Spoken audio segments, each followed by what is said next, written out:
আসসালামু আলাইকুম। মোৰ সকলো অসমবাসী ভাই ভনীহঁতক মোৰ তৰফৰ পৰা বিহুৰ শুভেচ্ছা থাকিল আৰু মই আশা কৰিম এইটো বিহুত সকলো মৰম চেনেহ আমাৰ সকলো মানৱ জাতৰ ওপৰত ওপৰৱালাই বনাই ৰাখক আৰু কামনা কৰিম সকলো মানৱ জাত এজন এজনৰ প্ৰতি এইটো বিহুৰ মৰম আজিৰ দিনটোত যেনেকা দেখুৱাব সদায় যাকে তেনেকাই দেখুৱায়। নমস্কাৰ, খুদা হাফিজ।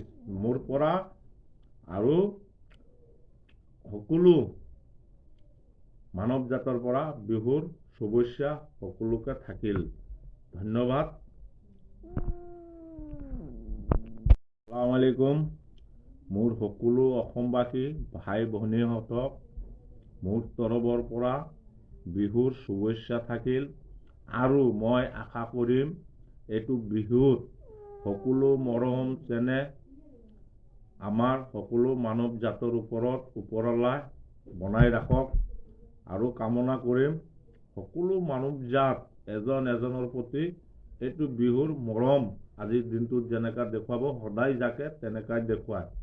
নমস্কাৰ, খুদা হাফিজ।